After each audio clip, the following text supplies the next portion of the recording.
on NFL Live. Commanders quarterback Jayden Daniels will not play on Sunday when they host the Raiders.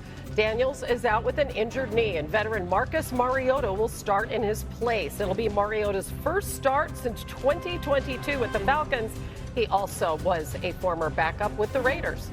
Here's Dan Quinn on the decision. We decided to start Marcus and said at the beginning we were going to be very diligent on his return to play and make sure we didn't miss any steps.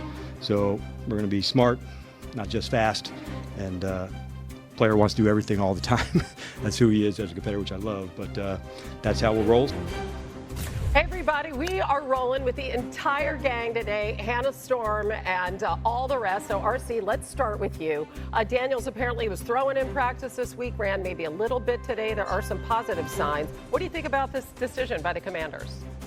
This is the absolute right decision. This isn't just about week 3 for the Washington Commanders. This is about week 17, week 18, and where they are as they're trying to get into the playoffs and make another run to the NFC Championship. Of course, the player wants to play. We all want to play. No one trains all offseason or works their entire life to become a starting quarterback and sit out games if they feel that they can go. But if you're Jayden Daniels, you have to look at the long-term effects of this injury and the way that you'll be able to play. I love that Dan Quinn is focused on taking care of his quarterback, but also having him as ready as he can possibly be for a stretch run down this NFC battle that's going to be extremely tight with so many good teams at the top.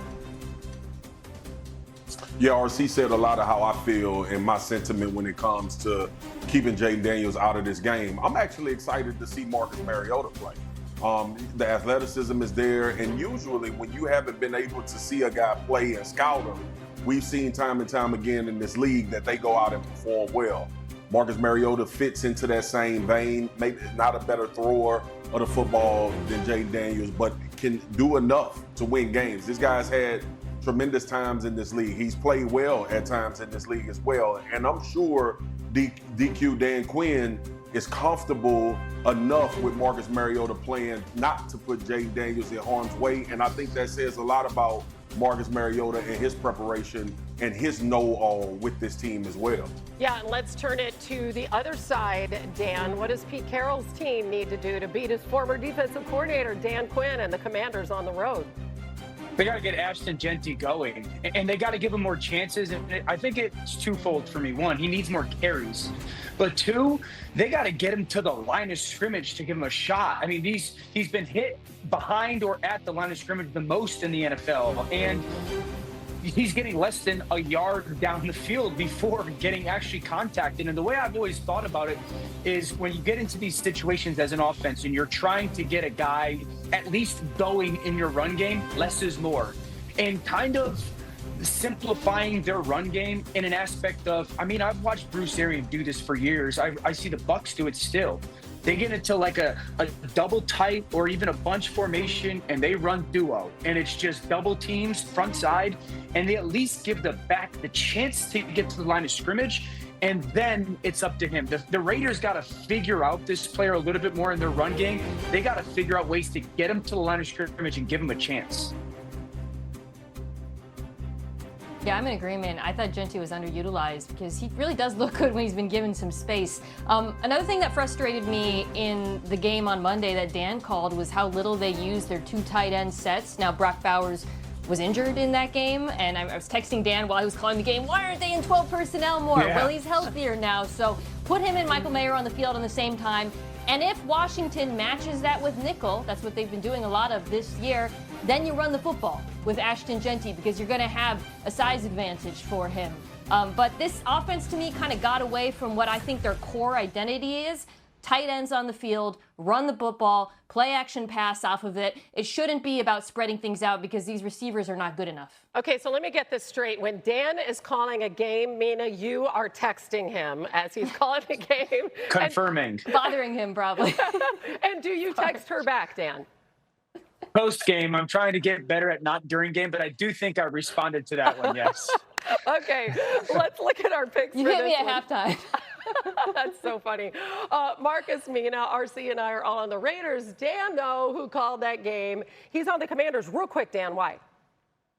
I think the desperation coming off of that game against the Packers, and I think this Commanders defense is a good, solid unit. Raiders are improved. I think Washington's a better football team. Wait a second, Ryan, you changed your pick, so there's no score there. What's up with that? Yeah.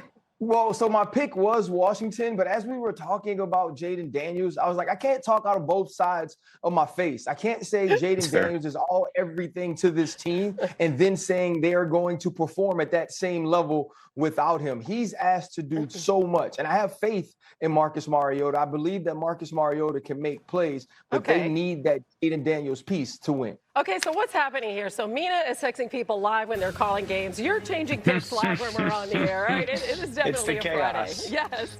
All right, Josh Allen and the Bills hosting Tua and the Model. The Dolphins with a 16-play, 71-yard drive just before the half were tied. Now drive alive, and now it's 2nd and goal from the 5. Tua looking in the end zone, and he finds Hill. And we are tied again at 21. Oh, but then there's this.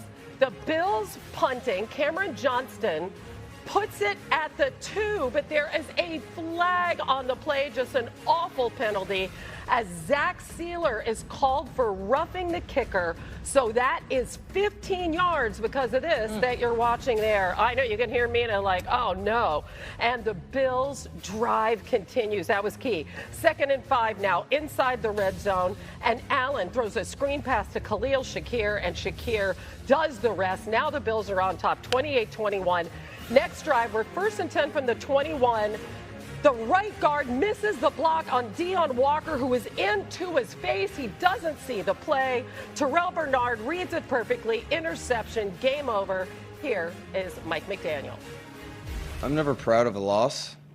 And I'm not, we came here to win, and I refuse to take moral victories as the head coach of the Miami Dolphins. It wasn't good enough, so that's where I'm at. Dan, the harsh reality is only 6 teams in NFL history made the playoffs after an 0-3 start. What did you see from Tua in this one? Well, I think, first of all, talking about Buffalo quickly, it continues to be one of the most creative and diverse run games in the NFL. And the different ways that they get through so many different runs, both people and schematically. Kudos to Buffalo. I think with Tua, it looks like he's lost his superpower. Tua's superpower has always been cut the ball loose before you should cut the ball loose. Throwing the ball before they're open, moving guys to open those windows and cut the ball loose. And I don't know if it's because that first week, a poor performance on the road against Indy, but he's a guy who's always said, I trust my eyes, I see them open, and I cut it loose. And right now, it looks like he's waiting specifically for a player like Tyreek Hill to get open and then cut it. His eyes right now are reactive rather than proactive. I want Tua to get back to playing his style of quarterback. Dan, to me, he looks like a quarterback that's lost